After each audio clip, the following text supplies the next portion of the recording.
Hello. তো চলো আমরা তড়িৎ আধান এবং তার ধর্মাবলী এই চ্যাপ্টারটার যে নেক্সট পার্টটা সেটা আজকে পড়ি এবং আজকে আমরা এই চ্যাপ্টারটা শেষ করে ফেলবো, মানে প্রথম চ্যাপ্টারটা তোমাদের শেষ হয়ে যাবে। তারপর আরও কিছু কোয়েশ্চেন আমরা প্র্যাকটিস করব। তোমাদের যে বইতে কনভেনশনাল টাইপ কোয়েশ্চেনগুলো রয়েছে, এমসিকিউ কোয়েশ্চেনগুলো রয়েছে ছায়ার বইতে, সেগুলো আমি প্র্যাকটিস করাবো এবং যে এক্সারসাইজের কোয়েশ্চেনগুলো রয়েছে সেগুলো আমি প্র্যাকটিস করাবো। ওকে, এবং চ্যাপ্টার ওয়াইজ আমরা এভাবেই পড়বো। তো দেখো, তোমরা যারা দেখেছো ফার্স্ট ক্লাসটা তারা জানো যে আমি যখন পড়াচ্ছি এবং তার সাথে সাথে কিছু কোয়েশ্চেন আমরা ডিসকাস করছি এবং চ্যাপ্টারটা শেষ হওয়ার পর আবার আমরা এমসিকিউ ডিসকাস করব। এভাবে আমাদের চ্যাপ্টারগুলো চলবে এবং থিওরিটা আমি নিজের মতো করে পড়াচ্ছি, কোয়েশ্চেনগুলো আমি নিচ্ছি তোমাদের বইগুলো থেকে। কিছু কিছু কোয়েশ্চেন যেখানে আমার মনে হবে যে এই বইতে সাফিসিয়েন্ট নেই, সেখানে আমি আলাদা বই থেকে অন্য কোনো যেই বা নেটের বই থেকেও কিন্তু আমি কোয়েশ্চেন ইন্ট্রোডিউস করব অ্যাকর্ডিং টু আওয়ার রিকোয়ারমেন্ট। ওকে, তো চলো আজকে আমরা বেসিক্যালি যেটা পড়বো সেটা হচ্ছে যে নিরবিচ্ছিন্নভাবে আধান বন্টন। তো দেখো, আধান যখন বন্টন হবে কোনো একটা বস্তুতে, তো যদি সেটা নিরবিচ্ছিন্নভাবে বন্টিত হয় আধান, তাহলে আমরা আধান ঘনত্ব নির্ণয় করব, যে প্রতি একক দৈর্ঘ্যে কত আধান রয়েছে, প্রতি একক ক্ষেত্রফলে কত আধান রয়েছে, বা প্রতি একক আয়তনে কত আধান রয়েছে। কিন্তু যখন এই টপিকসটা আমরা পড়তে শুরু করি নিরবিচ্ছিন্নভাবে আধান বন্টন, তখন একটা বিশেষ ধর্মের কথা আমাদের মনে পড়ে আধানের, সেটা হচ্ছে quantisation of charge. Quantisation of চার্জে আমরা কি পড়েছিলাম, যে কোনো একটা বস্তুর মধ্যে যে মোট আধান হবে সেটা ইলেকট্রনের আধানের মাল্টিপিল হবে। মানে চার্জ মানে নাম্বার অফ ইলেকট্রন, মানে সেটাকে কাউন্ট করা যাবে। যে কোনো একটা বস্তুর মধ্যে মনে করো যদি কোনো একটা বস্তুর মধ্যে যদি মনে করো তিনটে ইলেকট্রন চলে আসে, সাপোজ কোনো একটা বস্তুর মধ্যে, আমি এই এক্সাম্পলটা আগের দিনও দিয়েছিলাম, যে এই বস্তু থেকে এই বস্তুতে মনে করো তিনটা ইলেকট্রন ট্রান্সফার হয়ে গেল, তাহলে এর আধান হবে -3, এর আধান হবে +3। তাহলে যখন কোনো কোয়ান্টিটিকে, ফিজিক্যাল কোয়ান্টিটিকে আমরা গুনতে পারি, কাউন্টেবল হয়, তখন তার ডেনসিটি বা ঘনত্বকে আমরা নির্ণয় করি না। ঘনত্ব কার নির্ণয় করে দেখবে, যেটা আনকাউন্টেবল হবে। যেমন ধরো আমরা ঘনত্ব নির্ণয় করি জলের, ঘনত্ব নির্ণয় করি তেলের, যে লিকুইড রয়েছে তার আমরা ঘনত্ব নির্ণয় করি, সলিডেরও আমরা ঘনত্ব নির্ণয় করি। কিন্তু যদি মনে করো কোনো বিষয়কে গুণা যায় 1 2 3 4 করে, তাহলে আমরা সেখানে কাউন্ট করি, সেখানে ডেনসিটি নির্ণয় করি না। তাহলে আধানকে কাউন্ট করা যাবে আধানের কোয়ান্টাইজেশন অনুযায়ী যখন আমরা বলছি। আবার এখানে আমরা কন্টিনিউয়াস চার্জ ডিস্ট্রিবিউশন বা নিরবিচ্ছিন্নভাবে আধান বন্টন বা আধান ঘনত্ব সম্পর্কে পড়ব। তো প্রথমে এই কন্ট্রাডিকশনটা মাইন্ডের মধ্যে চলে আসবে যদি তুমি আধানের কোয়ান্টাইজেশন এই প্রপার্টিটাকে খুব ভালোভাবে বুঝেছো। এবং দেখবে আমি ওখানে বলেও ছিলাম, যখন আমি কোয়ান্টাইজেশন অফ চার্জ পড়িয়েছি সেখানে আমরা একটা পয়েন্ট পড়িয়েছিলাম, যে এই যে বিষয়টা আধানের যে কোয়ান্টাইজেশন, সেটা কেন কেবলমাত্র মাইক্রোস্কোপিক ক্ষেত্রেই প্রযোজ্য। কেবলমাত্র কোথায় প্রযোজ্য? মাইক্রোস্কোপিক ক্ষেত্রেই প্রযোজ্য, কিন্তু ম্যাক্রোস্কোপিক ক্ষেত্রে এটা প্রযোজ্য নয়। ম্যাক্রোস্কোপিক ক্ষেত্রে এটা প্রযোজ্য নয়। তাই তোমাকে প্রথমে মাইক্রোস্কোপিক আর ম্যাক্রোস্কোপিকের ডিফারেন্সটা বুঝতে হবে। ম্যাক্রোস্কোপিক মানে হচ্ছে একটা লার্জ সিস্টেমের কথা আমরা যখন বলছি তখন সেটা ম্যাক্রোস্কোপিক, আর মাইক্রোস্কোপিক মানে অত্যন্ত ক্ষুদ্র অংশে অ্যাটমিক অ্যান্ড মলিকুলার লেভেলে আমরা যখন কয়েকটা অ্যাটমের কথা, কয়েকটা মলিকুলসের কথা আমরা বলছি, হ্যাঁ, একদম মাইক্রোস্কোপিক লেভেলে গিয়ে কয়েকটা অ্যাটমের কথা বলছি, কয়েকটা ইলেকট্রনের কথা বলছি, তখন সেটা হচ্ছে মাইক্রোস্কোপিক। কিন্তু ম্যাক্রোস্কোপিক মানে ওভারঅল। কীরকম ব্যাপারটা না, মনে করো সাপোজ আমার কাছে একটা ওয়্যার রয়েছে, এই ওয়্যারটাতে চার্জ 1 কুলম চার্জ ডিস্ট্রিবিউট রয়েছে, 1 কুলম চার্জ আমরা কি করেছি, এই ওয়্যারটাতে ডিস্ট্রিবিউট করে দিয়েছি, পজিটিভ চার্জ মনে করো। তাহলে দেখো এখানে কতগুলো ইলেকট্রন হবে আমরা যদি হিসাব করি, আগের দিন আমরা দেখেছিলাম কিউ ইকুয়াল টু +- n করে, যে 6.25 × 10⁻18 সংখ্যক ইলেকট্রন এর মধ্যে রয়েছে। তাহলে 6.25 × 10⁻18 সংখ্যক ইলেকট্রন যখন এখানে ডিস্ট্রিবিউটেড হবে, তো তখন সেটাকে তো কাউন্ট করা খুব মুশকিল, তাহলে সেটাকে আমরা as a continuous charge distribution treat করব। তো যখনই আমরা কন্টিনিউ, তার মানে এটা হচ্ছে ম্যাক্রোস্কোপিক বিষয়। দেখে খুব কম চার্জে 1 কুলমে যদি এত ইলেকট্রন থাকে, তাহলে বুঝতে পারছো যে খুব কম চার্জের মধ্যে এত সংখ্যক ইলেকট্রন আছে যে সেটা আমরা আনকাউন্টেবল হিসাবে আমরা সেটাকে ট্রিট করব। ওকে, তো ওই জন্যে আমরা বলেছি যে যে আধানের কথা আমরা, যে আধান বন্টনের কথা আমরা বলছি এখানে, সেটা কন্টিনিউয়াস চার্জ ডিস্ট্রিবিউশন। এবং যখনই আমরা কন্টিনিউয়াস চার্জ ডিস্ট্রিবিউশনের কথা বলবো, তখন অ্যাকর্ডিং টু দ্য জিওমেট্রি আমাদের 3 ধরনের বিষয় মাথায় আসবে। একটা হচ্ছে রৈখিক, একটা হচ্ছে তলমাত্রিক, একটা হচ্ছে আয়তন। মানে একটা হচ্ছে লিনিয়ার চার্জ ডেন্সিটি, একটা হচ্ছে সারফেস চার্জ ডেন্সিটি, একটা হচ্ছে ভলিউম চার্জ ডেন্সিটি। তাহলে লিনিয়ার চার্জ ডেন্সিটি কি না, প্রতি একক দৈর্ঘ্যে যখন, মানে দৈর্ঘ্য বরাবর যখন আধানটা বন্টিত হবে। এবং রৈখিক ঘনত্ব যদি বলা, দেখো রৈখিক চার্জ বন্টন হচ্ছে লিনিয়ার চার্জ ডিস্ট্রিবিউশন। তো লিনিয়ার চার্জ ডিস্ট্রিবিউশন মানে একটা রেখা বরাবর, মনে করো সাপোজ এটা একটা লাইন রয়েছে, তো এই লাইনের উপরে যখন চার্জ ডিস্ট্রিবিউট হবে এইভাবে মনে করো একটা লাইন বরাবর চার্জ ডিস্ট্রিবিউটেড হলো, তাহলে এই যে ডিস্ট্রিবিউশনটাকে আমরা কি বলবো, এটাকে আমরা বলবো লিনিয়ার চার্জ ডিস্ট্রিবিউশন। কিন্তু এখানে করসপন্ডিং একটা কোয়ান্টিটিকে আমরা ডিফাইন করব, সেটা হচ্ছে কি রৈখিক ঘনত্ব, লিনিয়ার চার্জ ডেনসিটি। সেটা কি না আধানের রৈখিক ঘনত্বের কথা আমরা বলবো। ওকে, রৈখিক ঘনত্ব বা বলতে পারি linear charge density, linear charge density এটা মেজার করতে পারবো। এইটা তো একটা ঘটনা, চার্জ বন্টন। তাহলে এটাকে যখন আমরা জানতে চাইছি যে প্রতি একক দৈর্ঘ্যে কত আধান রয়েছে, তখন সেটা একটা ফিজিক্যাল কোয়ান্টিটি। মনে করো এইটা পুরো দৈর্ঘ্য যদি এল হয় এবং এই পুরো এল দৈর্ঘ্যে মনে করো কিউ আধান বন্টিত আছে, তাহলে প্রতি একক দৈর্ঘ্যে কত আধান বন্টিত হচ্ছে কিউ বাই এল, তখন সেটাকে আমরা বলবো রৈখিক ঘনত্ব। তাহলে সেটা লিনিয়ার চার্জ ডেনসিটি, যেটাকে আমরা ল্যামডা দিয়ে প্রকাশ করি। ভালো করে বুঝো, যেটাকে আমরা কি করি ল্যামডা দিয়ে প্রকাশ করি। তাহলে ল্যামডা ইকুয়াল টু কি হবে না, ল্যামডা ইকুয়াল টু হয়ে যাবে কিউ ডিভাইড বাই এল, এটা হয়ে যাবে ল্যামডা। প্রতি একক দৈর্ঘ্যে যে আধান, এর মানে কি প্রতি একক দৈর্ঘ্যে আধান, প্রতি একক দৈর্ঘ্যে আধান। ওকে, তাহলে এখান থেকে আমরা কিউ নির্ণয় করতে পারবো। কিউ ইকুয়াল টু হয়ে যাবে তখন ল্যামডা ইন্টু এল, মোট আধান হয়ে যাবে ল্যামডা ইন্টু এল। ল্যামডা হচ্ছে প্রতি একক দৈর্ঘ্যে আধান বা আধানের রৈখিক ঘনত্ব। ওকে, এখন দেখো এই যে ঘটনাটা আমরা লিখেছি ল্যামডা ইকুয়াল টু, এই যে এক্সপ্রেশন লিখেছি lambda equal to Q by L, এটা তো একটা ইউনিটারি মেথড, যে আমরা এইভাবে বলছি যে এল দৈর্ঘ্যে যদি কিউ আধান থাকে তাহলে একক দৈর্ঘ্যে কত আধান থাকবে, কিউ বাই এল। কিন্তু মনে করো এইখানে যে একক দৈর্ঘ্যটা রয়েছে, মনে করো এই একক দৈর্ঘ্য পুরোটার মধ্যে একক দৈর্ঘ্য আমি এইখানে কনসিডার করতে পারি, একক দৈর্ঘ্য আমি এইখানেও কনসিডার করতে পারি, একক দৈর্ঘ্য আমি এইখানেও কনসিডার করতে পারি। তাহলে আলাদা আলাদা জায়গায় যদি একক দৈর্ঘ্য কনসিডার করা হয়, এইটা কি নেসেসারি যে সব জায়গায় এই কিউ বাই এলটা সেম হবে? এটা তো নাও হতে পারে। এই কিউ বাই এলটা সব জায়গায় সেম তো নাও হতে পারে। যদি সব জায়গায় এটা সেম হয় তাহলে এটাকে কি বলা হবে, ইউনিফর্মলি চার্জ ডিস্ট্রিবিউটেড বা ইউনিফর্মলি ডিস্ট্রিবিউশন, সুষম বন্টন। যদি এটা কনস্ট্যান্ট হয়, মানে এই যে lambda equal to Q by L equal to যদি কনস্ট্যান্ট হয়, এটা কনস্ট্যান্ট হবে, এটা নেসেসারি নয়, কিন্তু হতেই পারে যে চার্জ ডিস্ট্রিবিউশনটা আমরা করছি সেটা এই জায়গায় কম চার্জ আছে, এই জায়গায় বেশি আছে, এই জায়গায় কম আছে, এই জায়গায় বেশি আছে, হতেই পারে। তাহলে এটি যদি কনস্ট্যান্ট হয় তখন আমরা কি বলবো, সুষম বন্টন। এটাকে তখন বলা হবে সেক্ষেত্রে সুষম বন্টন আধানের, আদারওয়াইজ অসম বন্টন। কিন্তু যদি কনস্ট্যান্ট না হয়, মানে ল্যামডা ইজ ইকুয়াল টু যদি নট ইকুয়াল টু কনস্ট্যান্ট হয়, তখন এটাকে আমরা বলবো আধানের অসম বন্টন। কি বলবো, অসম বন্টন। তখন কি হবে, অসম বন্টন হলে আমরা কি করব, সেখানে একটা ক্ষুদ্র অংশের কথা আসবে, তখন আমরা ক্যালকুলাস ইউজ করব। তখন আমরা কি করব, একটা খুব ক্ষুদ্র অংশের ক্ষেত্রে ক্ষুদ্র অংশের কথা বলবো, যার হচ্ছে যে আধার মনে করো ডি কিউ আর যার লেন্থ হচ্ছে যে ডিএল। তখন এইখানে আমরা ক্ষুদ্র অংশের ল্যামডা নির্ণয় করার চেষ্টা করব। তখন সেক্ষেত্রে ল্যামডাকে আমরা এইভাবে লিখবো ডি কিউ আপন ডিএল। ওকে, তখন lambda as a function of length হতে পারে, অ্যাজ এ ফাংশন অফ এল হতে পারে, বিভিন্ন এলে বিভিন্ন ল্যামডা। তাহলে সেক্ষেত্রে আমরা এটাকে এইভাবে লিখবো D Q upon DL, this is function of L maybe. Okay, তো এইখান থেকে যখন আমরা ল্যামডা, তাহলে ল্যামডা যদি as a function of L হয়, যদি এক্স অক্ষ বরাবর হয় আমরা ডি কিউ বাই ডিএক্সও লিখতে পারি। তাহলে ল্যামডা ইকুয়াল যদি আমরা ডি কিউ বাই ডিএল লিখি, তাহলে এখান থেকে আমরা ডি কিউ কত লিখবো বলো, ডি কিউ লিখবো দেখো ল্যামডা ইন্টু ডিএল। তাহলে টোটাল চার্জ যেটা হবে কিউ, তাহলে সেটা হয়ে যাবে ইন্টিগ্রেশন ল্যামডা ডিএল। মনে করি এটি বোথ সাইড যদি আমরা ইন্টিগ্রেশন করি, তাহলে integration D Q capital Q, এটা হচ্ছে ল্যামডা ডিএল। আর এই যে লিমিটটা বসবে সেই লিমিটটা ডিপেন্ড করছে জিওমেট্রিটা কীরকম তার উপরে লিমিটটা বসবে। তাহলে এই ইন্টিগ্রেশনটা যদি আমরা করি, ল্যামডা এল এর উপর ডিপেন্ড করবে।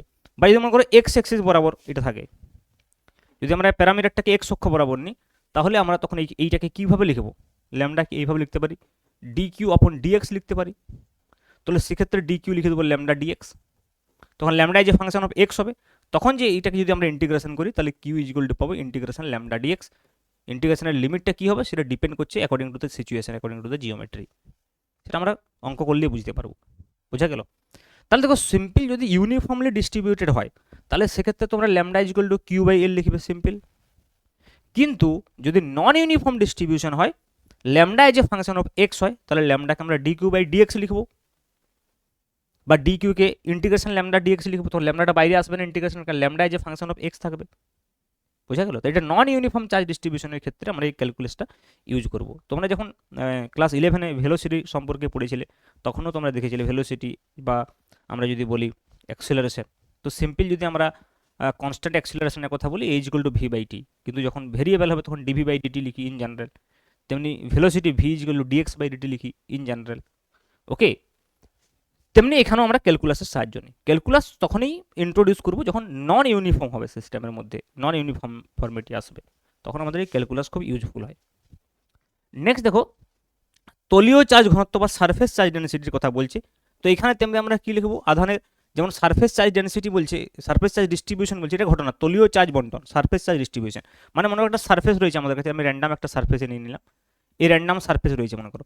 তো এই র্যান্ডাম সারফেস যদি হয়, তো এই র্যান্ডাম সারফেস একটা এস সারফেস রয়েছে, এই যে ক্ষেত্রফল আমি বলছি টোটাল পুরো যে ক্ষেত্রফলটা সেটাকে আমি যদি এস দিয়ে রিপ্রেজেন্ট করি, ওকে আমি মনে করছি যে এস ক্ষেত্রফলে, পুরোটা এস ক্ষেত্রফল, এই এস ক্ষেত্রফলে মনে করো কিউ আধান বন্টিত আছে এস ক্ষেত্রফলে।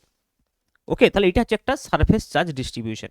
তাহলে প্রতি একক ক্ষেত্রফলে কত আছে, সেটা কি তলমাত্রিক ঘনত্ব, তাহলে সেটাকে আমরা তলমাত্রিক ঘনত্ব বলবো, আধানের তলমাত্রিক ঘনত্ব, যেটাকে আমরা সিগমা দিয়ে প্রকাশ করব, ঠিক আছে, আধানের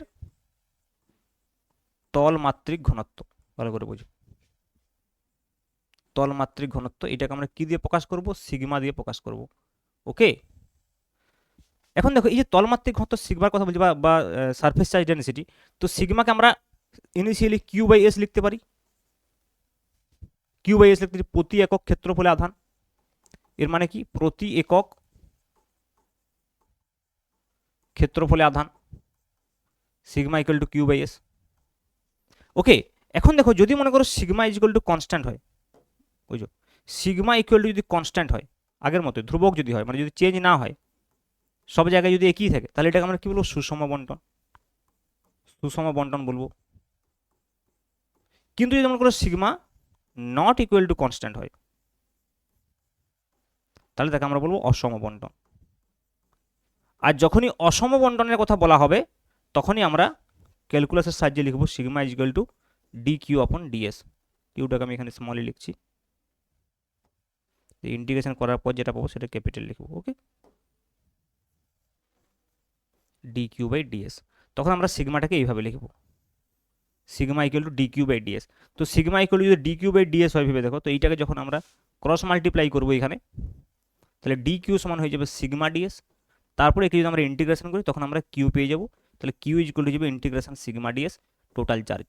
কিন্তু এইখান থেকে যদি আমরা টোটাল চার্জ নির্ণয় করতে চাই, দেখো সিম্পল কিউ ইকুয়াল টু হয়ে যাবে সিগমা এস, যখন সিগমা কনস্ট্যান্ট হবে। বোঝা যাচ্ছে বিষয়টা?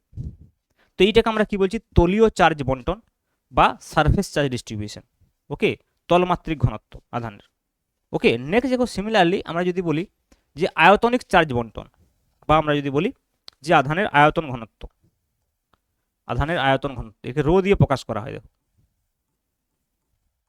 আধানের আয়তন ঘনত্ব, যেটাকে আমরা রো দিয়ে প্রকাশ করব। ওকে, সেটা কখন হবে, যদি মনে করো একটা ভলিউম থাকে কোনো, সাপোজ এটা একটা ভলিউম মনে করো, এটা একটা ভলিউম, তো এই পুরো ভলিউম জুড়ে মনে করো কি হচ্ছে, আধান বন্টিত রয়েছে। এমন নেসেসারি নয় যে সবসময় প্লাস হবে, আমি এখানে প্লাস দিয়ে দিয়ে দেখাচ্ছি। ওকে, মাইনাস আধানও হতে পারে। তো এইটা মনে করো একটা ভলিউম হচ্ছে ভি, যেখানে আধান রয়েছে কিউ, তাহলে প্রতি একক আয়তনে যে আধানটা হবে সেটা আধানের হচ্ছে যে আয়তন ঘনত্ব। তাহলে সেটাকে যদি আমরা রো দিয়ে প্রকাশ করি, তাহলে সেই রো ইকুয়াল টু আমরা কি লিখতে পারি বলো, সেই রো ইকুয়াল টু আমরা লিখতে পারি কিন্তু কিউ বাই ভি। এটা কি প্রতি একক আয়তনে আধান বা আধান ঘনত্ব, প্রতি একক আয়তনে আধান, আয়তনে আধান। তাহলে এইখান থেকে টোটাল আধান যদি নির্ণয় করতে চাই, কিউ ক্রস মাল্টিপ্লাই করলে Q equal to rho V আমরা পেয়ে যাব। এখন দেখো এই রো ইকুয়াল টু যদি কনস্ট্যান্ট হয় আগের মতোই, তাহলে সেটাকে আমরা কি বলবো, সেটাকে আমরা বলবো সুষম বন্টন আধানের, সব জায়গায় একই রকমভাবে বন্টিত আছে। আর যদি rho not equal to constant হয়, তখন আমরা এটাকে কি বলবো, অসম বন্টন, তখন এটাকে আমরা বলবো অসম বন্টন। এগুলো কিন্তু খুব গুরুত্বপূর্ণ, অনেক সময় দেখবে কোশ্চেনে লেখা থাকে, যে আমরা যখন থিওরি পড়ে লেখা থাকে যে আধান সুষমভাবে বন্টিত হচ্ছে, কেন লেখা থাকে সুষমভাবে বন্টিত, কারণ সব জায়গায় একই রকমভাবে রয়েছে, মানে রো ইকুয়াল টু কনস্ট্যান্ট, যদি সারফেস হয় সিগমা ইকুয়াল টু কনস্ট্যান্ট, যদি লাইন চার্জ হয় তাহলে ল্যামডা ইকুয়াল টু কনস্ট্যান্ট। এবং সেক্ষেত্রে আমরা রোকে ডিফাইন করবো এরকমভাবে ডি কিউ আপন ডিভি। ওকে, তাহলে এইখান থেকে যদি আমরা ডি কিউ নির্ণয় করতে চাই, তাহলে ডি কিউ সমান হয়ে যাবে দেখো রো ডিভি, তো একে যদি ইন্টিগ্রেশন করি তাহলে এখান থেকে কিউ পেয়ে যাবো ইন্টিগ্রেশন রো ডিভি। এগুলো আমি অ্যাপ্লিকেশন দেখাবো এখনই। ওকে, কোয়েশ্চেন করলে আরও ভালো বুঝতে পারবে যে কীভাবে বিষয়টা হচ্ছে।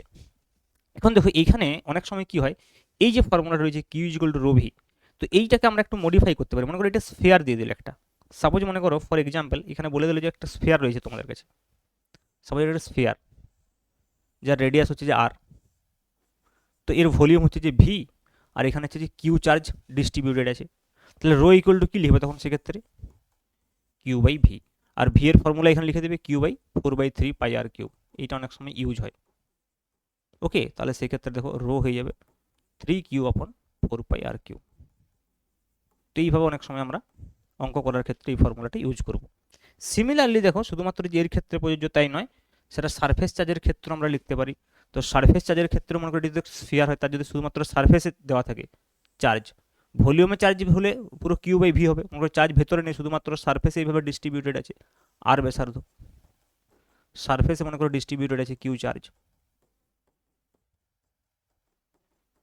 চার্জ ডিস্ট্রিবিউশন আছে। তাহলে সেক্ষেত্রে সিগমা ইকুয়াল টু আমরা কি জানি, কিউ বাই এস। তো এখানে এসটা কি লিখবো আমরা, 4πr² লিখবো।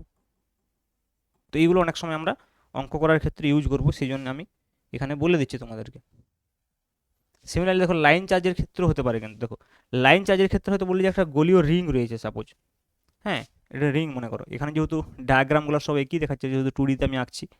ওকে, তো এইটা মনে করো একটা রিং, রিংয়ের দৈর্ঘ্য বরাবর এইভাবে কিন্তু চার্জ ডিস্ট্রিবিউটেড রয়েছে। ওকে, তো এটা যদি আর হয়, তাহলে এই ক্ষেত্রে যদি এই কিউ আধার মনে করো ডিস্ট্রিবিউটেড রয়েছে, তাহলে এখানে ল্যামডা কত হবে, কিউ বাই এল হবে। এখানে এল হচ্ছে 2πr, তাহলে কিউ বাই 2πr হয়ে যাবে ল্যামডা। তো এইগুলো একটা কয়েকটা ফর্মুলা অনেক সময় অঙ্ক করার ক্ষেত্রে কাজে লাগবে, তাই জন্য বলে রাখলাম। ঠিক আছে, তো চলো এর উপরে আমরা কিছু কোয়েশ্চেন করতে শুরু করি, জাস্ট এই থিওরিটার উপরে। ওকে, খুব সিম্পল কোয়েশ্চেন। লাস্টের দিকে কিছু কোয়েশ্চেন আছে যেগুলো ইন্টিগ্রেশন দিয়ে সলভ করতে হবে, তো সেই কোয়েশ্চেনগুলো তুলনামূলকভাবে একটু ডিফিকাল্ট। তো দেখো এখানে কি বলতে চাইছে বিষয়টা, বলছি 10 সেন্টিমিটার ব্যাসার্ধের একটি গোলকের পৃষ্ঠতলে 4π কুলম্ব সমভাবে চার্জিত আছে, এর তলীয় চার্জ ঘনত্ব মানে সিগমা নির্ণয় করতে বলছে। রেডিয়াস আর ইকুয়াল টু বলা আছে দেখো 10 সেন্টিমিটার, আর আধান দেখো চার্জ যেটা সেটা কিউ ইকুয়াল টু বলা আছে 4π কুলম্ব। তাহলে যদি এটা কুলম্ব আছে, এটা তোমরা মিটারে চাইলে নিয়ে যেতে পারো। তাহলে 10 ইন্টু কত হবে, 10⁻² মিটার। ওকে, তার মানে হচ্ছে যে 10⁻1, তাই তো, -2 মানে 0.1 মিটার, 0.1 মিটার। ওকে, তাহলে এখানে আমাদের সিগমা নির্ণয় করতে পারবো, কিউ বাই কত হবে 4πr², আমি এখনই বললাম। তাহলে কিউর ভ্যালুটা লিখে দাও, 4π, সিটা এটা কিন্তু কুলম্ব, হ্যাঁ আপন হয়ে যাবে দেখো 4π ইন্টু 0.1 তার হোল স্কোয়ার। 4π কেটে গেল, তাহলে 1/0.01, তার মানে 100, উপরে উঠলে হয়ে যাবে 100, 1/100, তাহলে উপরে উঠলে 100 হয়ে যাবে, 100 কুলম্ব পার মিটার স্কোয়ার। এটা হয়ে যাবে আনসার। তো ভেরি সিম্পল কোয়েশ্চেন, একদম ফর্মুলা বেসড কোয়েশ্চেন। তো প্রথমে আমি কয়েকটা ফর্মুলা বেসড কোয়েশ্চেনে নিয়েছি যাতে করে তোমাদের বুঝতে কোনো সমস্যা না হয়। ওকে, নেক্সট কোয়েশ্চেন কি বলছে দেখো,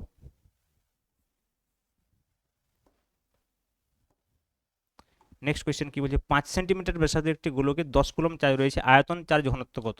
তাহলে এখানে আর ইকুয়াল টু কত বলছে, 5 সেন্টিমিটার।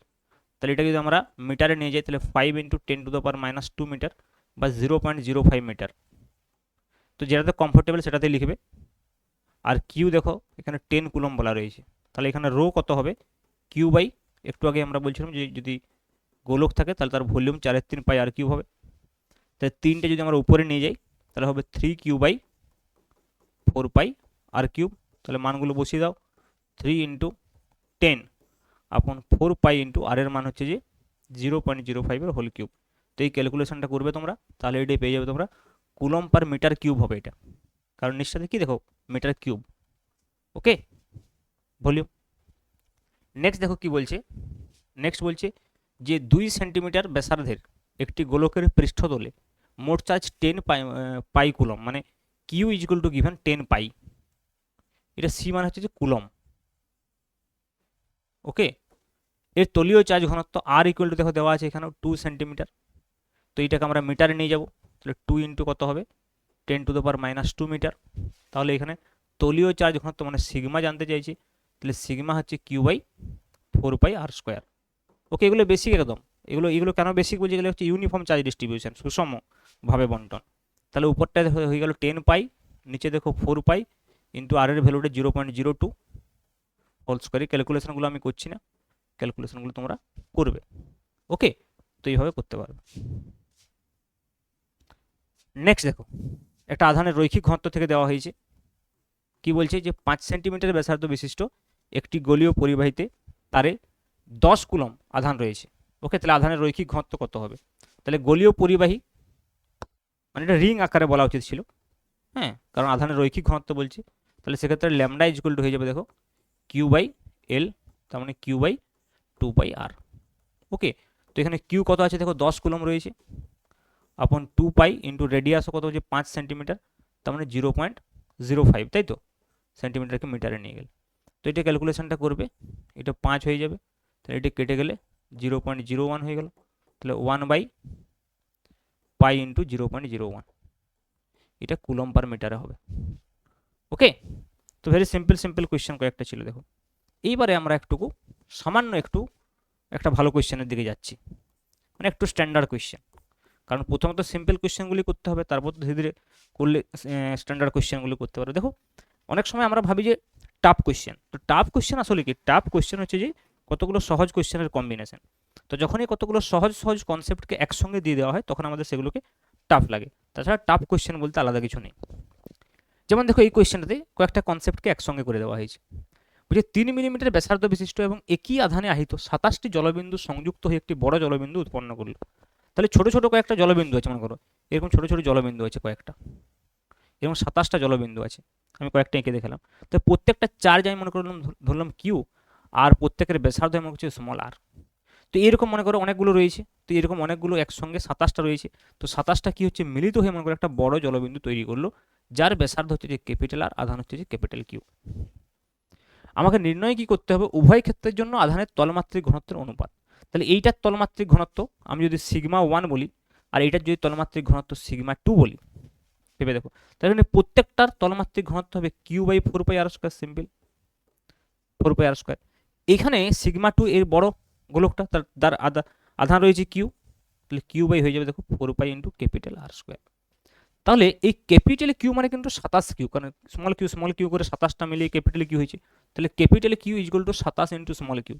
এটা আমরা খুব সহজেই বুঝতে পারছি, কিন্তু ক্যাপিটাল আর সমান 27 ইন্টু স্মল আর তোমরা বলতে পারিনি, কারণ এইগুলো যখন একসঙ্গে মিলিত হয়ে একটা বড় গোলক তৈরি করবে তো এর রেডিয়াসটা তো এর 27 গুণ হবে না, কিন্তু ভলিউমটা 27 গুণ হবে। ভেবে দেখো, যদি আমরা বলি যে ভলিউমটা 27 গুণ হবে, তাই প্রতিটা ছোট গোলকের যদি আমরা ভলিউম বলি কত, প্রত্যেকটা ছোট গোলকের ভলিউম দেখো 4/3 ইন্টু স্মল আর কিউ। তো এরকম কতগুলো গোলক আছে? 27টা, তার টোটাল ভলিউম হবে ইন্টু 27।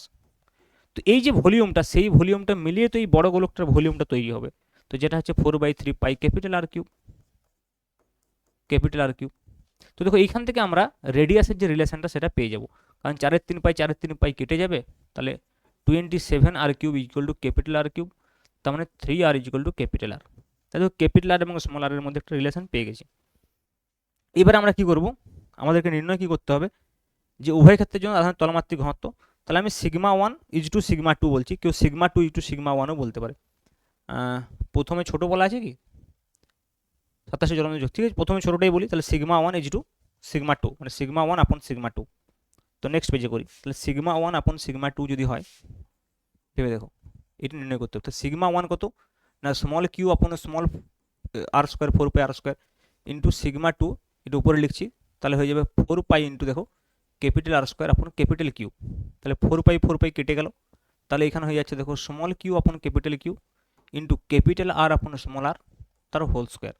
এখন দেখো ক্যাপিটাল কিউ মানে 27 কিউ, তাহলে স্মল কিউ আপন 27 ইন্টু স্মল কিউ, আর ক্যাপিটাল আর হচ্ছে 3r, তাহলে 3r আপন আর, তার হোল স্কোয়ার। তাহলে এখানে কিউ কিউ কেটে গেল, তাহলে 1/27, এখানে হয়ে গেল 9, তাহলে কেটে গেল, তাহলে 1/3, তার মানে 1:3। তাহলে σ1 ইজ টু σ2 হয়ে যাচ্ছে, হ্যাঁ, 1:3, যে তলমাত্রিক ঘনত্বের অনুপাত। σ2 ইজ টু σ1 করলে 3:1 হবে। বোঝা গেল? নেক্সট দেখো, আমি যেটা একটু আগে বলছিলাম যে ইন্টিগ্রেশন করে আমাদেরকে কখন করতে হবে। তো যদি lambda as a function of x given আছে, দেখো এখানে কোয়েশ্চেনটা দেখো যে 1 মিটার দৈর্ঘ্যের একটি তারের ক্ষেত্রে এক্স দূরত্বের রৈখিক চার্জের ঘনত্ব দেওয়া আছে ax² plus bx plus c। তাহলে 1 মিটার দীর্ঘ একটি তার, মনে করি এই তারটা যেটা 1 মিটার দীর্ঘ একটি তার, সেটাকে আমি সাপোজ এক্স অক্ষ বরাবর রেখেছি, এটা হচ্ছে এক্স অক্ষ, ওয়াই অক্ষ এটা হচ্ছে এক্স অক্ষ। তাহলে এই যে তারটা রয়েছে এক্স অক্ষ বরাবর, ভালো করে বুঝো, তো এই তারটার 1 মিটার দৈর্ঘ্যের তার, তাহলে এইখানে যদি বলি এক্স কত, এক্স ইকুয়াল টু 0, এইখানে যদি বলি এক্স কত, এক্স ইকুয়াল টু 1, যে কোনো জায়গায় এক্স দূরত্বে যে কোনো জায়গায় যদি আমি ল্যামডা বলি, তাহলে সেই ল্যামডাটা গিভেন আছে ax square plus bx plus c। ওকে, আমাকে নির্ণয় করতে হবে টোটাল চার্জ, এ দেওয়া আছে, বি দেওয়া আছে, সি দেওয়া আছে। তো এটাকে যদি এবিসি আকারে আমি লিখে নিই তাহলে সুবিধা হবে, lambda equal two 3x square plus 2x plus 1, সিটা 1। তো এটা ল্যামডা দেওয়া আছে। এবার আমাকে নির্ণয় করতে হবে কি, কিউ। তাহলে আমরা কি জানি, ল্যামডা ইকুয়াল হচ্ছে ডি কিউ বাই ডিএক্স। তাহলে D Q by DX equal to আমি লিখতে পারি 3x square plus 2x plus 1। তাহলে ডিএক্সটাকে এইদিকে নিয়ে যাও, তাহলে ডি কিউ সমান হয়ে যাবে 3x square DX plus 2x DX plus DX. এবার আমাকে ইন্টিগ্রেশন করতে হবে, এবং ইন্টিগ্রেশনের লিমিট কত হবে, টোটাল চার্জ চলে আসবে কিউ, ইন্টিগ্রেশন এইদিকে লিমিট কত হবে 0 টু 1, কারণ টোটাল দৈর্ঘ্য দেওয়া আছে 1। তাহলে দেখো 3 ইন্টু এক্স স্কোয়ারের ইন্টিগ্রেশন তোমরা জানো এক্স কিউব বাই 3 হয়, লিমিট হবে 0 টু 1, প্লাস 2 ইন্টু এটার ক্ষেত্রে হবে এক্স স্কোয়ার বাই 2, লিমিট হবে 0 টু 1, প্লাস ইন্টিগ্রেশন ডিএক্স মানে এক্স, লিমিট হবে 0 to 1।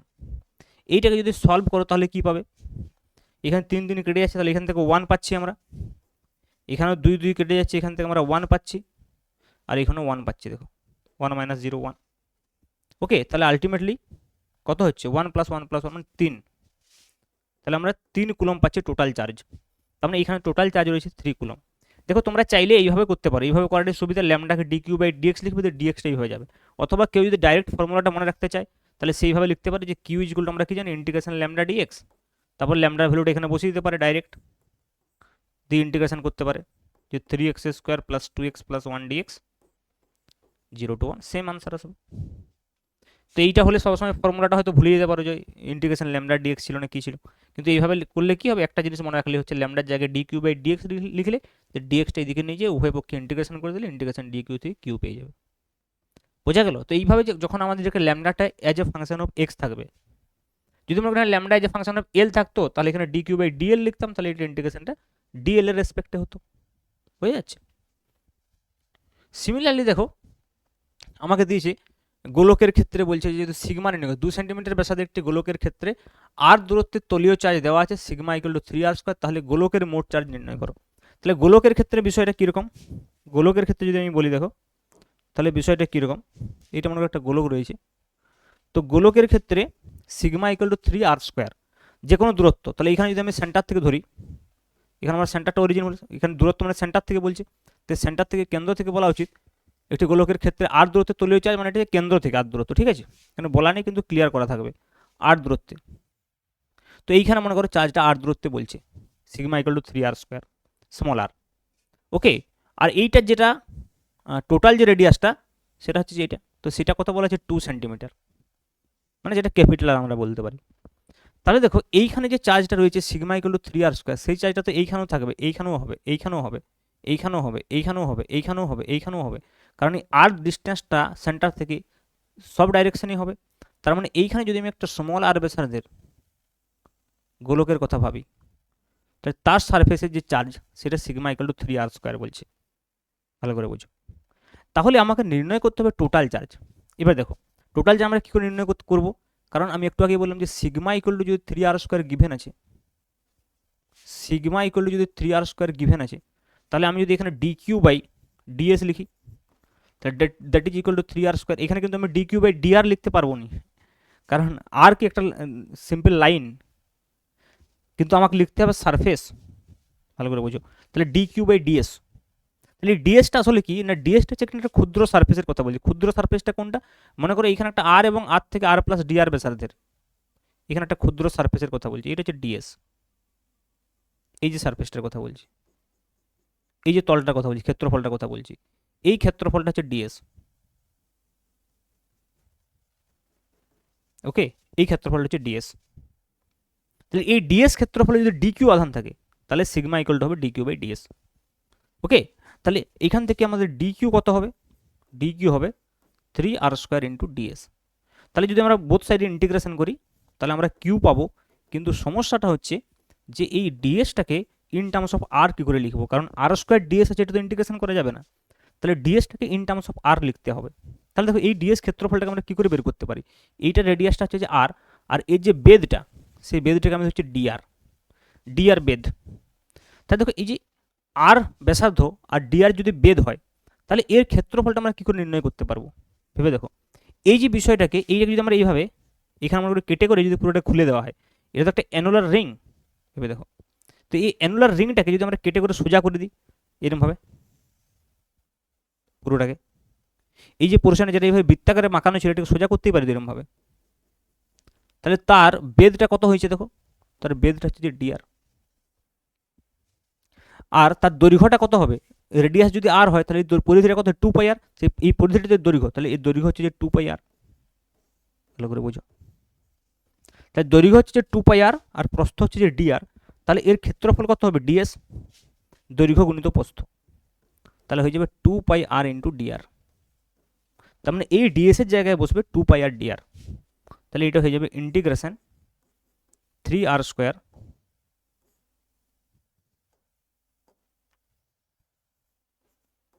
Into 2 pi R DR. তাহলে ফাইনালি যেটা হচ্ছে দেখো Q equal to 3 into 6 into pi, 6 পাইটাকে বাইরে রাখো ইন্টিগ্রেশনের কনস্ট্যান্ট, এটা ভেতর থাকবে আর কিউব ডিআর।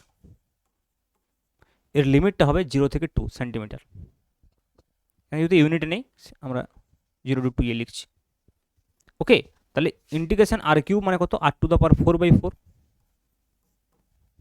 লিমিট 0 থেকে 2, তার মানে 6 পাই ইন্টু এটা হয়ে যাবে 2 to the power 4, 2 to the power 4 মানে হচ্ছে 16, 2 4 8 16 আপন 4, 4 4 16, তাহলে 24 পাই কুলম, এটা হচ্ছে টোটাল চার্জ। বোঝা গেল? তাহলে এইখানে যেটা মেন চ্যালেঞ্জিং বিষয় সেটা হচ্ছে ডিএসটাকে নির্ণয় করা, যে এইখানে যে এই যে ক্ষুদ্র যে সারফেসটা আছে যেটা আর থেকে আর প্লাস ডিআর ব্যাসার্ধের মধ্যে, এটা আর হলে আর প্লাস ডিআর এখানে অবধি, কারণ এই বেদটা হচ্ছে আমরা ডিআর ধরেছি, তাহলে এখানে অবধি আর, তাহলে আর থেকে আর প্লাস ডিআর এর মধ্যে যে সারফেসটা রয়েছে, এই যে ক্ষুদ্র যে সারফেসটা রয়েছে ডিএস, এই ডিএস সারফেসটাতে কত আধান আছে, ডিএস সারফেসটাতে যদি আমার ডি কিউ আধান থাকে তাহলে সিগমা হচ্ছে ডি কিউ আপন ডিএস, তাহলে এখান থেকে আমরা ডি কিউ নির্ণয় করতে পারবো। তোমরা বলতে পারো যে সারফেসটাকে স্যার কেন এইভাবে ধরলেন, এই ডি কিউ যে ক্ষুদ্র সারফেসটাকে এইভাবে আমরা কেন ধরছি, যখনই আমাদেরকে জিওমেট্রিটা গিভেন থাকবে, যেমন ধরো এখানে সারফেস গিভেন আছে, তো সেই মানে এখানে যেমন ধরো স্ফিয়ার গিভেন আছে, তো সেই জিওমেট্রি থেকে আমাদেরকে এটা আন্দাজ করতে হবে যে কীরকম ধরনের সারফেস ধরলে সেটা সিমেট্রি হবে। কারণ দেখো যখন আমি এটাকে রান করাচ্ছি 0 টু 2, তাহলে 0 টু 2 মানে 0 মানে এইখানে, তারপরে একটু বাড়লে এখানে, তারপর একটু বাড়লে এখানে, তারপর একটু বাড়লে এরকমভাবে দেখো 0 থেকে যখন এইভাবে বাড়তে বাড়তে বাড়তে বাড়তে পুরো 2 অবধি যাবে তখন এই পুরো সারফেসটাই কভার হয়ে যাবে।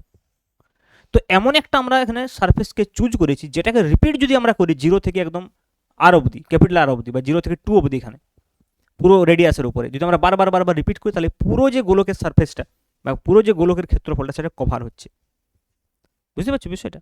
তাহলে সেই জন্য আমরা এইখানে কিন্তু স্মলটা ধরি। যেমন ধরো আমরা যখন আমরা এর ক্ষেত্রে বলছিলাম, এই ক্ষেত্রে আমরা ডিএক্স ধরছি, ডিএক্স হচ্ছে মানে এখানে একটা ক্ষুদ্র অংশ ডিএক্স ভেবে দেখো, এরকম একটা ক্ষুদ্র অংশ ডিএক্স ধরছি, তখন থেকে এই ডিএক্সটাকে যদি আমরা, এই ডিএক্সটা সিমেট্রি, কারণ এইখান থেকে যদি এই ডিএক্সটাকে বারবার বারবার বারবার রিপিট করি 0 থেকে দেখো কত দিয়েছিলাম 1 অবধি, মানে পুরো দৈর্ঘ্য অবধি, এরকমভাবে পরপর পরপর যদি রিপিট করি তাহলে আমাদের পুরো যে দৈর্ঘ্যটা সেটা কভার হয়ে যাচ্ছে। তাহলে আমাকে সবসময় ওই যে ক্ষুদ্র ক্ষেত্রফলটা বা ক্ষুদ্র দৈর্ঘ্যটা বা ক্ষুদ্র আয়তনটা ধরবো সেটাকে কিন্তু সিমেট্রিক ধরতে হবে, ঠিক আছে? এবং সেই সিমেট্রিটা তোমরা কী করে বুঝতে পারবে, সেটা যে জিওমেট্রিটা গিভেন থাকবে সেই জিওমেট্রিটা থেকে তোমাকে আন্দাজ করতে হবে। এখানে দেখো সেম বিষয় 1 সেন্টিমিটার ব্যাসার্ধের একটি গোলকের কথা বলছে, আর দূরত্বে চার্জ হচ্ছে rho equal to 3r square. তাহলে এখানেও আমাদের তো 3D জিওমেট্রি তো এখানে দেখানো যাবে না, বাট আমরা এইভাবেই দেখব। ওকে, তো ডায়াগ্রাম 2Dতে আঁকছি, মানে স্ফিয়ার এবং হচ্ছে যে মানে কী বলবো তল এবং আয়তন দুটোকে একই রকম দেখতে লাগবে, কিন্তু আমরা যদি ভলিউমটাকে ভাবি তাহলে সেক্ষেত্রে এই সেন্টার থেকে এখানে আর ডিস্টেন্সে এইখানে যদি আমরা একটা গোলক ভাবি, যে গোলকটা হচ্ছে রেডিয়াস আর একটু ক্ষুদ্র যদি এখানে নিয়ে চলে যাই যার বেধটা হচ্ছে ডিআর, তাহলে এখানে ওখানে যেমন আর থেকে আর প্লাস ডিআর এর মধ্যে একটা ক্ষেত্রফল বলেছিলাম, এখানে আর থেকে আর প্লাস ডিআর এ কী হবে, একটা ভলিউম হবে, একটা ভলিউম হবে। তাহলে সেই ভলিউমটা কত হবে, সেই ভলিউমটা দেখো, সেই ভলিউমটাকে যদি আমরা ডিভি বলি তাহলে সেই ডিভিটা কত হবে, ওইখানে যেমন হচ্ছে দৈর্ঘ্য গণিত প্রস্থ, এখানে ক্ষেত্রফল ইন্টু বেধ হবে, তাহলে এখানে ক্ষেত্রফল কত, এই পুরো ক্ষেত্রফলটা হচ্ছে 4πr², ভেবে দেখো পুরো ক্ষেত্রফলটা হচ্ছে যে কত 4πr², পৃষ্ঠতলের ক্ষেত্রফল, আর বেদটা কত dr। তাহলে ক্ষেত্রফল ইন্টু বেদ করলেই আমরা আয়তন পাবো। ওইখানে আমরা কি করে আয়তনটা পেয়েছিলাম, দৈর্ঘ্য গুণিত প্রস্থ, দৈর্ঘ্য হচ্ছে 2π, মানে পরিধি ইন্টু বেদ, 2πr ইন্টু dr।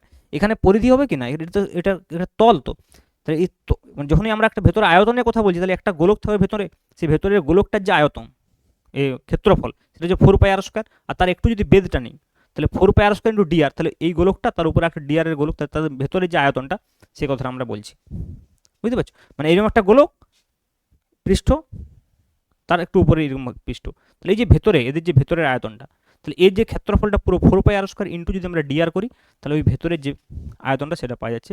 তাহলে ডিভি ইকুয়াল টু পাচ্ছি আমরা 4πr² ইন্টু dr। ক্লিয়ার?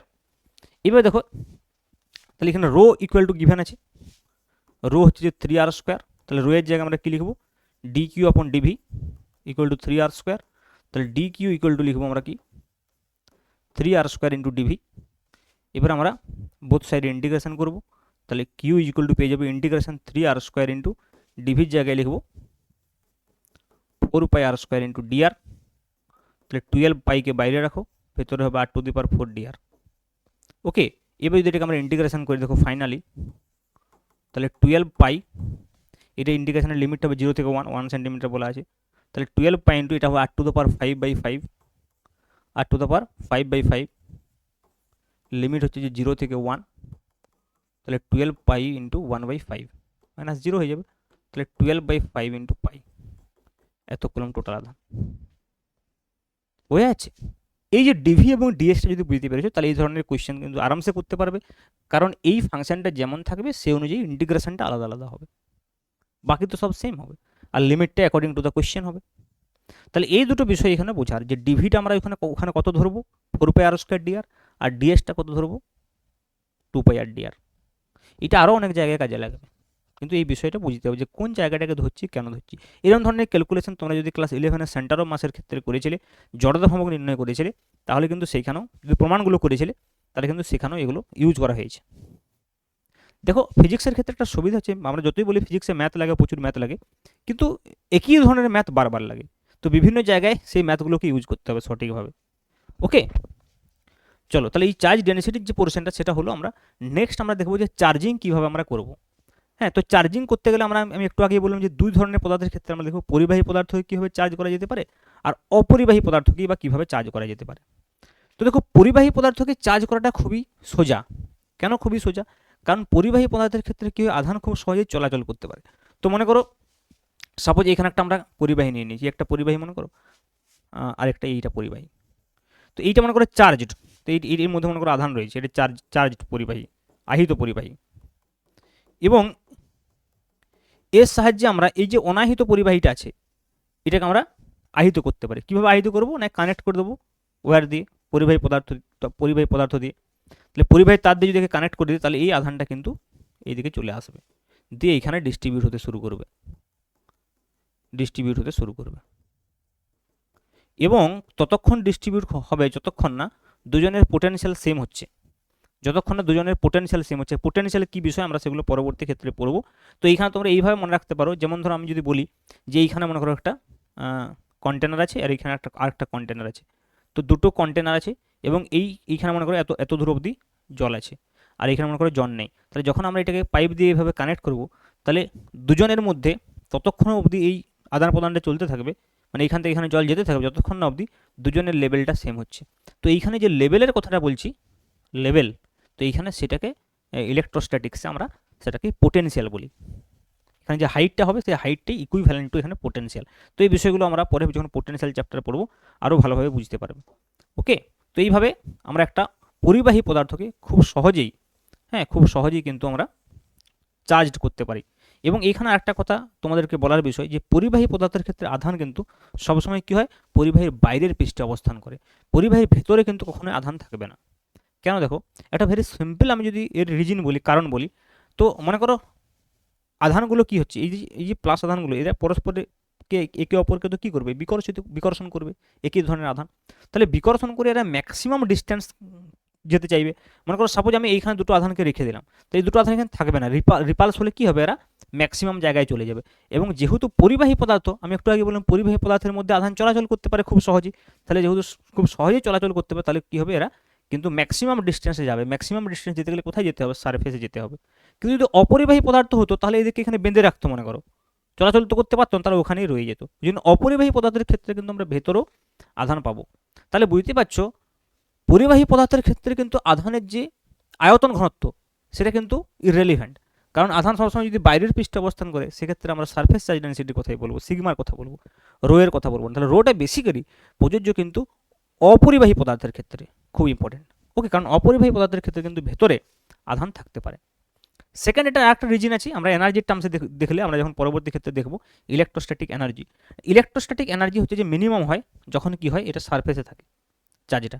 ওকে, কারণ দেখো যে কোনো সিস্টেমের এটা একটা ন্যাচারাল টেন্ডেন্সি যে সে এমন একটা অবস্থায় সেটেলড হতে যায় যখন তার এনার্জি সবচেয়ে কম হবে।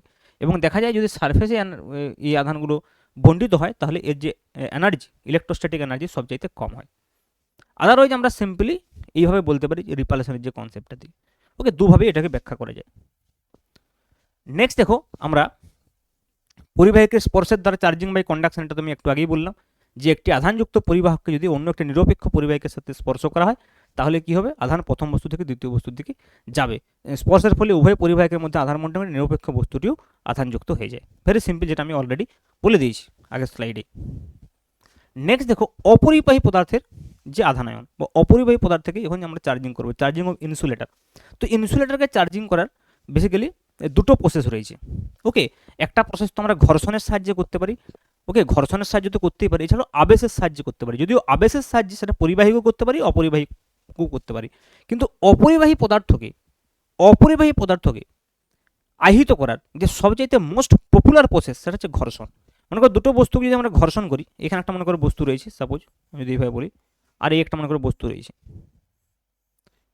একটা বস্তু রয়েছে মনে করো, এবং দুজনকে যদি ঘর্ষণ করাচ্ছে, ঘর্ষণের ক্ষেত্রে কিন্তু পরিবাহী পদার্থকে করা যেতে পারে, কিন্তু একটা যে কোনো অপরিবাহী হতে হবে। দুটো পরিবাহী হলে কিন্তু ঘর্ষণের ফলে তড়িৎ উৎপন্ন হবে না। আবার কিন্তু কী হবে, মানে উৎপন্ন হলে সঙ্গে সঙ্গে ওটা কি ডিসেপিয়ার হয়ে যাবে, কারণ চলাচল হয়ে যাবে। কিন্তু মনে করো যদি অপরিবাহী পদার্থ হয়, তাহলে কি হবে, যখন মনে করো ঘর্ষণ করছে, এটার সঙ্গে এটা ঘর্ষণ করছে, তখন কি মনে করো এইখান থেকে এখানে ইলেকট্রন ট্রান্সফার হয়ে গেল। তো এখানে যদি ইলেকট্রন ট্রান্সফার, এখানে নেগেটিভ মাইনাস হয়ে গেল, মাইনাস আর এখানে কি হবে, প্লাস হয়ে যাবে, হয়ে যাবে। তাহলে কি হবে, এখানে নেগেটিভ চার্জ হলো, এখানে পজিটিভ চার্জ হলো। তাহলে ঘর্ষণের ফলে কি হবে, একটা বস্তু থেকে আরেকটা বস্তু ইলেকট্রনের ট্রান্সফার হয়। তাহলে যখনই ইলেকট্রনের ট্রান্সফার হবে, তখন একটাতে ইলেকট্রনের আধিক্য ঘটবে, আর একটাতে কি হবে, ইলেকট্রনের ঘাটতি হবে। তাহলে যেখানে ইলেকট্রনের ঘাটতি সেখানে পজিটিভ, যেখানে ইলেকট্রনের আধিক্য হবে সেখানে নেগেটিভ। তাহলে কিন্তু চার্জের উৎপন্ন হবে। তো এইটাকে ঘর্ষণ তড়িৎ বলা হয় বা ফ্রিকশনাল ইলেকট্রিসিটি বলা হয়। ওই জন্য স্থির তড়িৎকে আমরা ফ্রিকশনাল ইলেকট্রিসিটি বলি। এটাকে স্থির তড়িৎ কেন বলা হয়, মনে করো এই দুটো যদি অপরিবাহী পদার্থ হয়, তাহলে যখন আমরা একে ঘর্ষণ করছি, তাহলে যে জায়গায় আধানটা উৎপন্ন হচ্ছে সেই জায়গায় রয়েছে, স্ট্যাটিক রয়ে যাচ্ছে। তো ওই জন্য এই প্রসেসটাকে ঘর্ষণের সাহায্যে কিন্তু প্রথম ইলেকট্রিসিটি তৈরি করা হয়েছিল। ওই জন্য এটাকে ইলেকট্রোস্ট্যাটিক্স বা এটাকে অনেক সময় এই ইলেকট্রোস্ট্যাটিক্সটা অনেক সময় ফ্রিকশনাল ইলেকট্রিসিটি বা ঘর্ষণ তড়িৎ বলা হয়। ক্লিয়ার বিষয়টা? কারণ এখানে আধান চলাচল করতে পারছে না। অপরিবাহী পদার্থকে আমরা এইভাবেও কিন্তু চার্জ, মানে এটা মোস্ট পপুলার মেথড অপরিবাহী পদার্থকে চার্জিং করার। ওকে, আর যদি আমরা বলি আবেশের দ্বারা, তাহলে আবেশের দ্বারা পরিবাহী পদার্থকেও করা যেতে পারে, আবার অপরিবাহী পদার্থকেও করা যেতে পারে আবেশের দ্বারা। তো কি হয় আবেশের ক্ষেত্রে, কি দেখো আবেশের ক্ষেত্রে যদি পরিবাহী পদার্থের ক্ষেত্রে বলি, তাহলে সেক্ষেত্রে কি হয় দেখো, মনে করো এখানে আবেশের ক্ষেত্রে বেসিক্যালি যেটা, সেটা সরাসরি আমাদের কি ও দুটো বস্তুকে সরাসরি কন্ট্যাক্টের প্রয়োজন হয় না। যেমন ধরো সাপোজ আমি বলছি, আমি প্রথম পরিবাহীর ক্ষেত্রেই বলি, এইটা মনে করো একটা পরিবাহী পদার্থ রয়েছে, নেসেসারি নয় যে এটা গোলকই হতে হবে, এটা মনে করো একটা পরিবাহী রয়েছে, ভালো করে ভেবে দেখো। আর এইখানে মনে করো আমি একটা জাস্ট পজিটিভ চার্জের সোর্স দিয়ে দিচ্ছি, এখানে একটা পজিটিভ চার্জ আছে, নেগেটিভ হতে পারে, পজিটিভ হতে পারে। তাহলে এই পজিটিভ চার্জটা কি করবে দেখো, এই পরিবাহী মানে কি, এর মধ্যে মুক্ত ইলেকট্রন আছে, তাহলে মুক্ত ইলেকট্রনগুলো খুব সহজেই চলাচল করতে হবে, তো ইলেকট্রনগুলোকে এদিকে টেনে নেবে। তাহলে এইদিকে কী হবে, ইলেকট্রনের আধিক্য ঘটে যাবে। তাহলে এইদিকে যখন ইলেকট্রনের আধিক্য ঘটবে, এদিকে ইলেকট্রনের ঘাটতি হবে, তাহলে এদিকটা পজিটিভ হবে, তো তখন নেগেটিভ এবং পজিটিভ তৈরি হয়ে যাবে। তো সমস্ত ইলেকট্রনগুলো এইদিকে চলে এলো, তাহলে এদিকে ইলেকট্রনের ঘাটতি হয়ে গেলো, তাহলে এটা চার্জ হয়ে গেলো। দেখো ওই জন্য বলে আবেশের ক্ষেত্রে কী হয়, যে সামনের প্রান্তটা দেখো, এদিকে পজিটিভ চার্জ যেটা সামনের প্রান্ত সেটা নেগেটিভ হয়ে গেছে, আর যেটা দূরের প্রান্ত সেটা কী হয়ে গেছে, পজিটিভ হয়ে গেছে। ওই জন্য বলে সামনের প্রান্তে কী হয় না, সামনের প্রান্তে হয় অপোজিট আধান, আর দূর প্রান্তে হয় সম আধান। সিমিলারলি দেখো যদি উল্টো কেসটা করা হয়, মনে করো এখানে যদি আমি একটা নেগেটিভ চার্জ নিয়ে নিই, আর এখানে যদি আমরা গোলকটাকে রাখি, তাহলে কী হবে, নেগেটিভ চার্জ ইলেকট্রনগুলোকে রিপালস করে এইদিকে নিয়ে চলে যাবে, তাহলে এই দিকটা কী হবে, পজিটিভ হবে। তাহলে সামনের প্রান্তে পজিটিভ, এদিকে নেগেটিভ। তো এই আধানটাকে মুক্ত আধান বলা হয়, এই যে আধানটা, এটা হচ্ছে ফ্রি চার্জ, মুক্ত আধান। কেন? কারণ একে যদি আমি এইভাবে গ্রাউন্ড করে দিই তাহলে এই আধানটা কিন্তু এদিকে চলে আসবে, কিন্তু এ তুলনামূলকভাবে যেটা সামনের প্রান্তে রয়েছে সেটা কি বদ্ধ আধান। ওকে, তো এটা হচ্ছে যে মুক্ত মুক্ত আধান বলতে এটা খুব সহজে আমরা গ্রাউন্ড করে নিয়ে যেতে পারি। ওকে, পরিবাহী পদার্থের ক্ষেত্রে। অপরিবাহী পদার্থের ক্ষেত্রে কি হবে দেখো, অপরিবাহী পদার্থের ক্ষেত্রে যেটা হবে সেটা হচ্ছে যে কমপ্লিট ট্রান্সফার ইলেকট্রনের এভাবে সম্ভব নয়। কারণ অপরিবাহী পদার্থের ক্ষেত্রে কি হয়, এরকম কোনো ফ্রি ইলেকট্রন থাকে না। তাহলে অপরিবাহী পদার্থের ক্ষেত্রে কি হবে দেখো, পোলারাইজেশন ঘটবে। পোলারাইজেশন মানে কি হবে, যে অপরিবাহী পদার্থের ভেতরে যে মলিকুলস রয়েছে, এইটা ধরো অপরিবাহী একটা পদার্থ আমি সাপোজ বলছি, তো এর মধ্যে মলিকুলস রয়েছে, তাহলে মলিকুলস মানে কি পজিটিভ নেগেটিভ দুটোই রয়েছে। পজিটিভ নেগেটিভ দুটোই কেন, পজিটিভ মানে হচ্ছে নিউক্লিয়াস, নেগেটিভ মানে হচ্ছে ইলেকট্রন। এইভাবে আমরা দেখাচ্ছি একটা মলিকুলসকে। এই মলিকুলটাকে যদি আমরা এর ভেতরে এরকম মলিকুলগুলোকে আমি যদি আলাদা করে দেখাই, এটা মনে একটা মলিকুল। তো যখন এখানে আমরা একটা প্লাস চার্জকে রাখবো তখন কি হবে, এই নেগেটিভ চার্জটাকে এই আকর্ষণ করবে, পজিটিভটাকে বিকর্ষণ করবে, তারপরে এর ইলেকট্রন ক্লাউডটা এদিকে সরে আসবে। মানে এখানে কি ইলেকট্রনগুলো মুক্ত নয় যে পুরো ইলেকট্রনটা চলে আসবে, তাহলে ইলেকট্রন ক্লাউডটা ডিস্টোর্টেড হয়ে যাবে। তাহলে ইলেকট্রন ক্লাউডটা কীরকম হবে দেখো, ইলেকট্রন ক্লাউডটা জাস্ট এইরকম টাইপের হয়ে যাবে। তাহলে ইলেকট্রনের ডেন্সিটিটা এদিকে সরে যাবে, তখন পজিটিভটা মনে করি এখানে, তাহলে ইলেকট্রনের কিছুটা এদিকে চলে আসবে, মানে নেগেটিভ এইভাবে হয়ে যাবে। নেগেটিভ চার্জের যে সেন্টারটা সেটা এদিকে সরে যাবে, পজিটিভ চার্জের সেন্টারটা মনে করে সেম রইলো, নেগেটিভ ইলেকট্রন ক্লাউডটা এদিকে চলে এলো, ডিস্টোর্টেড হয়ে গেল, তাহলে নেগেটিভ সেন্টারটা এদিকে সরে গেল। তাহলে কি হলো, একটা নেগেটিভ এবং পজিটিভ চার্জের দেখো একটা ডিসপ্লেসমেন্ট ঘটলো, এটাই কি বলা হয়, পোলারাইজেশন বলা হয়। তাহলে সেক্ষেত্রে পোলারাইজেশন তৈরি হবে, এবং এই পোলারাইজেশনের ফলে কি হবে, চার্জ তৈরি হবে, এবং এই চার্জটা পুরোপুরি বাউন্ড চার্জ। কেন দেখো, ভেবে দেখো, আমি যদি বলি যে এইখানে আমি যদি একটা পুরো বস্তুকে দেখাই কি হবে বিষয়টা দেখো, এইটা আমার একটা পুরো বস্তু রয়েছে, তাহলে এখানে অনেক এরকম ধরনের মলিকুলস রয়েছে যারা এরকম, এদিকে যদি পজিটিভ চার্জ রাখা হয়, প্লাস চার্জ রাখা হয় মনে করো, তাহলে প্রত্যেকটা মলিকুলসে কী হবে, এভাবে পোলারাইজড হবে। তাহলে মনে করো এখানে আমি পজিটিভ চার্জের সোর্স রেখেছি। ওকে, তাহলে এই মলিকুলসগুলো সব এইভাবে হয়ে যাবে,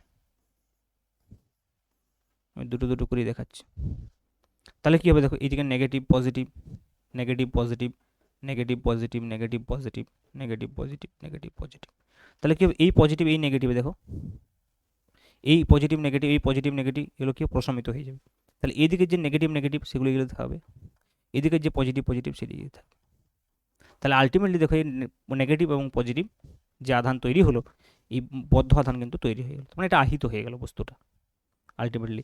যদিও এগুলো কমপ্লিট ক্যান্সেলেশন হবে কি হবে না সেটা এই যে ম্যাটেরিয়ালসটা, সেই ম্যাটেরিয়ালসটার প্রপার্টির উপরে ডিপেন্ড করবে। তো সেই অনুযায়ী আবার এই বস্তুগুলোকে বিভিন্ন ভাগ, অপরিবাহী পদার্থকে বিভিন্ন ভাগে ভাগ করা যায়। তো সেইগুলো ডাইলেকট্রিক যখন আমরা পড়বো তখন আমি একটু আধটু এই বিষয়গুলো নিয়ে বলবো। আপাতত এখানে এইটুকু বুঝলেই যথেষ্ট যে অ্যাকচুয়ালি আবেশের ক্ষেত্রে, আবেশের দ্বারা যে আধানায়ন বা আবেশের দ্বারা যে যে চার্জিং হচ্ছে, সেই চার্জিংয়ে বেসিক্যালি পোলারাইজেশন ঘটছে অপরিবাহী পদার্থের ক্ষেত্রে। আর পরিবাহী পদার্থের ক্ষেত্রে কমপ্লিট ইলেকট্রন সরে আসছে আবেশের দ্বারা। এছাড়া কিসের সাহায্যে আমরা করলাম, ঘর্ষণের সাহায্যে করা যেতে পারে অপরিবাহী পদার্থকে। আর তাছাড়া তো স্পর্শের দ্বারা, অর্থাৎ চার্জিং বাই কন্ডাকশন, পরিবহনের দ্বারা, তো সেটা তো আমরা পরিবাহী পদার্থের ক্ষেত্রে করতে পারবো। ওকে, তো আশা করি তোমাদের বিষয়গুলো ক্লিয়ার হয়ে গেছে, এবং প্রথম চ্যাপ্টারটা আমাদের এর থেকে আর বেশি কিছু পড়ার দরকার নেই। এরপরে আমরা কি করব, প্রথম চ্যাপ্টারে এই যে এমসিকিউগুলো রয়েছে তোমাদের বইতে সেগুলো সলভ করাবো। সিলেবাসে যা রয়েছে তার থেকে আমি অনেক বেশি পড়ে দিয়েছি, ঠিক আছে, তোমাদের যেই এবং নিটও কভার হয়ে যাবে। বাকি দেখবে তোমাদের বইতে কিছু ক্লাস 7-8 যে ধরনের এক্সপেরিমেন্টস কিছু ছিল, সে ধরনের কিছু এক্সপেরিমেন্ট দেওয়া হয়েছে। হ্যাঁ, যে বিকর্ষণই হচ্ছে যে তড়িৎগস্ততার মূল প্রমাণ, তারপরে হচ্ছে যে তোমাদের বজ্রপাত সম্পর্কে কিছু কথা বলা রয়েছে, এগুলো নর্মাল তোমরা ছোটোবেলা থেকে পড়েছিলে। কিছু ইলেকট্রিসিটির যে ঘটনা সেগুলো বলা আছে, তোমরা চাইলে একবার রিডিং করতে পারো। ওকে, আদারওয়াইজ ওগুলো থেকে কোয়েশ্চেন হয় না কোনো পরীক্ষাতে। আশা করি তোমাদের পুরো চ্যাপ্টারটা বুঝতে কোনো সমস্যা হয়নি। কোনো সমস্যা হলে তোমরা অবশ্যই কমেন্ট করে জানাবে। ক্লাসগুলো যদি ভালো লাগছে তাহলেও কমেন্ট করে জানাবে, আমি মোটিভেশন পাবো। ওকে, তোমাদের জন্য আরও ভিডিও বানাতে তো একটা মোটিভেশন লাগে, ঠিক আছে। বাকি আমি জানি তোমরা দেখছো, অনেকে পুরানো ভিডিওগুলো থেকে দেখছো, আমি দেখলাম, ঠিক আছে, বেশ ভালো লাগছে তোমাদের জন্য ভিডিও বানাতে। আমি প্রচণ্ড আগ্রহী, এবং আগামী দিনে তোমাদেরকে আরও ভালো কন্টেন্ট আমি দেওয়ার চেষ্টা করব। ওকে, থ্যাংক ইউ।